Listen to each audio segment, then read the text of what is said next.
friends, and welcome back to Emma Rose Reads. Today I'm going to be reading another chapter of The Adventures of Sophie Mouse, the Clover Curse. So let's get started.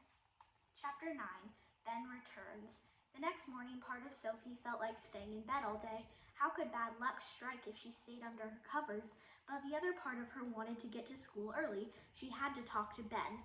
So Sophie got out of bed very carefully. She clutched the handrail extra tight as she went downstairs to breakfast. She gasped at every clink of dishes, thinking she had knocked something over. On the way to school, she heard a rustle in the trees above. She dove off the path and took cover. "It's okay," Winston reported, "just a couple of squirrels." Sophie figured she couldn't be too careful. Bad luck could be waiting at every turn. She and Winston got to school with a few minutes to spare. Mrs. Wise was still unpacking her tote bag. Sophie scanned the room. She waved at Hattie and Owen. Lighty, Malcolm, Piper, Zoe, and Willie were already there too. Not Ben. Sophie's heart fell. Where is he? She thought. Sophie didn't want to wait until recess to ask him about the Clover curse. Then she had a worse thought. What if he's absent again? Too soon, Mrs. Wise asked everyone to sit down. Sophie sighed and dragged herself to her desk. Just as she sat, the door flew open. James came hurrying in. Right behind him was Ben. "Just in time," Mrs. Wise said to them. Ben and James sat down as Mrs. Wise began the lesson. "We're going to talk more about legends this morning," she said. "Did any of you think of others over the weekend?" The room was quiet. Mrs. Wise waited patiently. Suddenly, Sophie had an idea. This was her chance. Her hand flew up.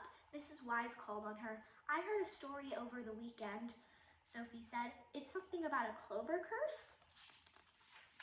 Sophie watched Ben's reaction. His eyes went wide and he turned to look at her. Hattie, Owen, and Winston did too. Mrs. Wise tapped her chin. "I haven't heard that one," she said. "Has anyone else?" Slowly, Ben raised his hand. "I have," he said. "Would you tell us about it?" asked Mrs. Wise. Sophie smiled. "Yes," she thought. "Now I don't have to wait until recess for more details." Well, Ben said.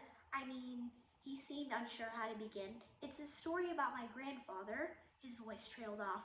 "Oh, how interesting," Mrs. Wise said. "Just tell the version you know.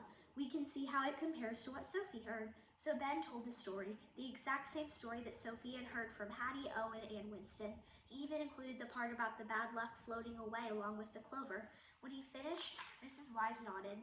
"Thank you, Ben. But Mrs. Wise," Ben said, "there's one more thing. I know for sure that legend is not true." Sophie jumped in her seat. "Aha," Mrs. Wise replied. "How do you know?" Sophie held her breath, eager to hear Ben's answer. "I know," he said, "because I made that story up." And that is the end of chapter 9. Join me next time when I read chapter 10. And if you like this video, please be sure to like and subscribe. Bye!